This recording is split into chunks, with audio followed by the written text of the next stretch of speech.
Today I'll be making roti filled with the a pizza topping. So it's just what you prefer in a pizza itself. So I'll be using the roti. I do use the Katoomba brand. You can use any brand that you like. They are very handy when you want to use this. Now I'm doing this because for the days that I'm not in the mood to make the dough, or I don't have the time to go to the shops and get them, and I've got these in my freezer, very small pieces. So I'm not making it into a full pizza, it's just filled with pizza. I've made a tablespoon of the tomato paste with water to kind of melt it down, so it looks like a tomato sauce type of base.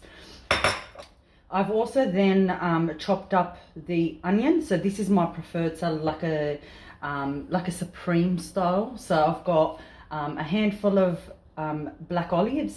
I've got the brown onion. I've got the capsicum, and this one has a bit of green and a bit of orange in it. So you can do a green and an orange or a combined one.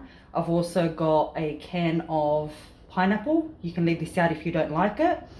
I've got a cup of the shredded cheese. Now I use the Audi pizza cheese because it doesn't have the oils that come out of the cheeses. The types of cheeses they use is a mixture of cheeses, and I don't find it greasy at all. Nothing worse than biting into it and then finding that it's very greasy in the mouth, or it drips and it burns the mouth. And then I've got cabanossi. So you don't need to use cabanossi. You can have ground beef. Make sure you cook it off before you put it in here. You can use even salami. So it's entirely up to you. So I've just got these all in a bowl, and I've only used 3/4 of a cup of the cheese.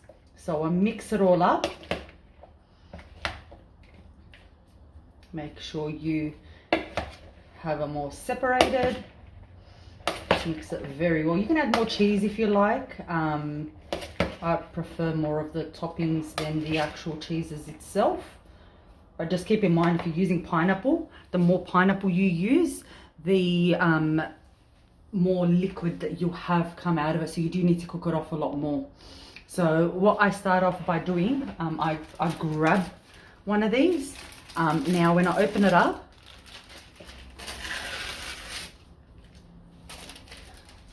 I take the top layer off. Now using my teaspoon, I just grab just a little bit. I'm using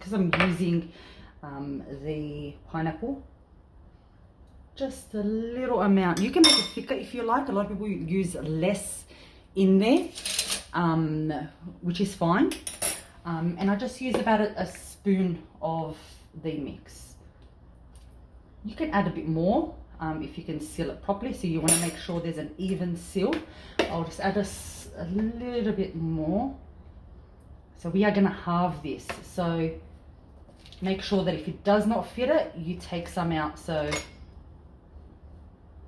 just take some out.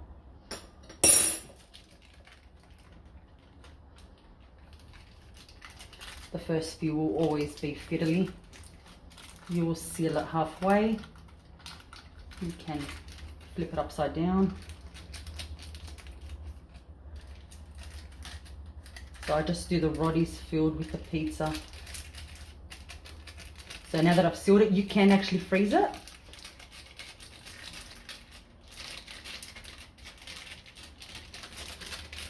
You can leave it as is, or you can press it down with your fork. So when you push it down, obviously the edges, just to seal them, go around. Obviously put less if you don't want to fill it up as much, and you want more of the crispiness of the roti itself. But I'll continue doing these. I will put an egg wash on top, which is an egg with a little bit of milk, beaten, and just use a brush and glaze it with the brush. And then I'll put them in the oven at 250 degrees, and I'll put it in until they're golden on top. And these are what you end up with once they've come out of the oven and they're ready to eat. I would give them about 5 minutes to settle down and then go for it.